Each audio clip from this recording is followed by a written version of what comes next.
Olá a todos e todas, é com prazer que eu estou aqui para compartilhar um pouco desse debate tão importante, que se iniciou então a partir do dia 25, um dia importante para a gente refletir sobre a questão da violência contra a mulher.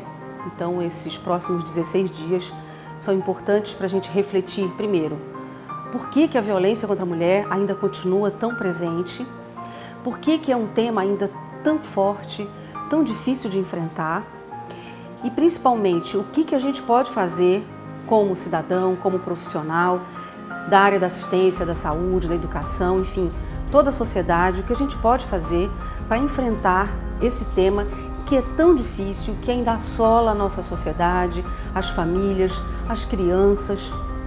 Então, eu queria começar dizendo isso. Depois, eu acho que é importante nós pensarmos o que na verdade é a violência contra a mulher, né? Porque inclusive esse é um tema que tem despertado na sociedade muitas dúvidas, muitos questionamentos, e eu queria deixar claro que ao falar de violência, nós estamos falando de violência de gênero, e violência de gênero significa discutir relações de poder. Nós não estamos falando aqui que a violência é apenas contra a mulher, no sentido de que a mulher digamos, só que a mulher, infelizmente, na violência de gênero, é a principal vítima, né? Então nós temos aí todo um contexto de violação dos direitos da mulher em várias áreas. Então as mulheres sofrem violência, e aí no caso eu queria comentar aqui, a partir da minha experiência, eu acompanho as fichas de notificação de violência do município de Belém e desde o ano passado comecei a acompanhar as fichas de notificação.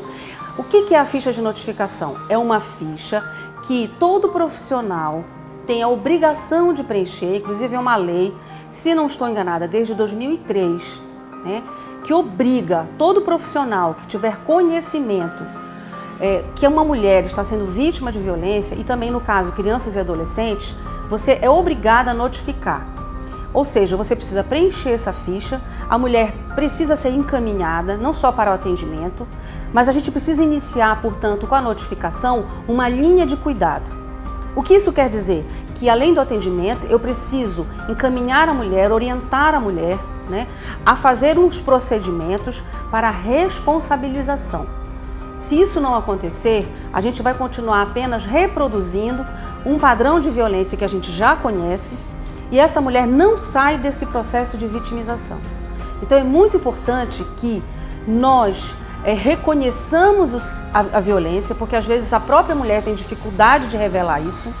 Então ela não fala no atendimento diretamente, mas ela começa a demonstrar em frases, em sintomas, em sinais, né? As mulheres têm muito medo da revelação, principalmente as mulheres que estão em condição de vulnerabilidade, porque elas, em geral, dependem desse companheiro, têm medo das represálias, às vezes não confiam que os órgãos vão dar conta de acolher essa denúncia dela.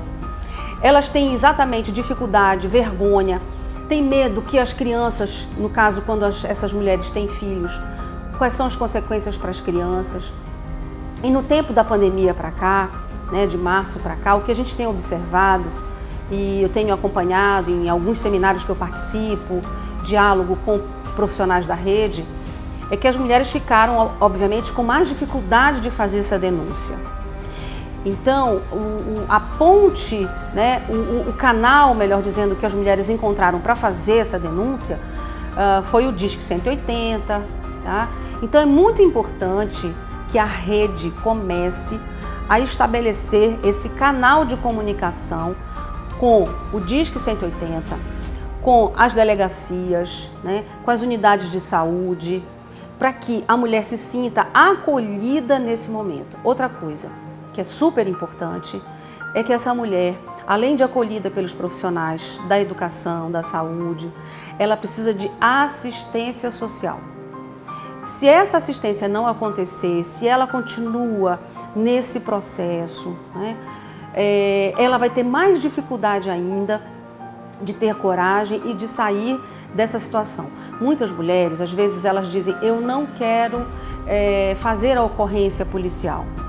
Elas não querem ver o seu companheiro, elas não querem ver o pai dos seus filhos na prisão.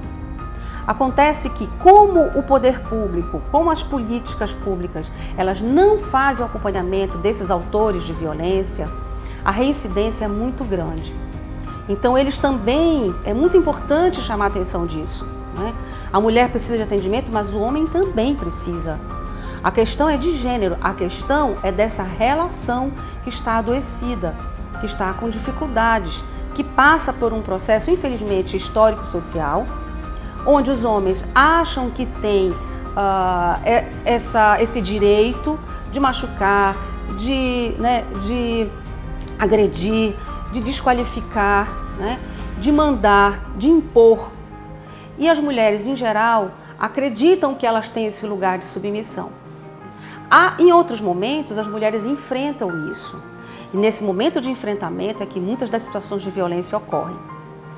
Então, é muito importante que os autores de violência também tenham acompanhamento, mesmo depois que, por exemplo, ele seja inserido, seja autuado, responda a processo, enfim, ele precisa continuar em acompanhamento. Nós não temos no Pará serviços especializados de atendimento aos autores de violência. Portanto, a gente não faz o acompanhamento desses casos. A gente, no máximo, faz o acompanhamento das mulheres e das famílias.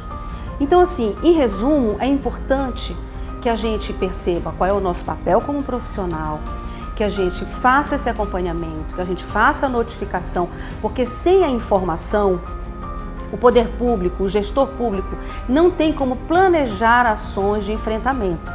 Então, eu preciso conhecer as variáveis, o perfil da violência, onde ela ocorre. A ficha de notificação é importante porque ela traz para nós diversas características do fenômeno da violência. Por exemplo, se a violência foi cometida em que espaço, se foi no lar, se foi fora de casa, se ocorreu outras vezes, se o autor da violência estava alcoolizado no momento da violência, se aquela violência é uma violência de repetição. Enfim, tem uma série de características que devem ser inseridas na ficha que podem nos ajudar a montar esse perfil e, a partir disso, planejar ações de estratégias de enfrentamento.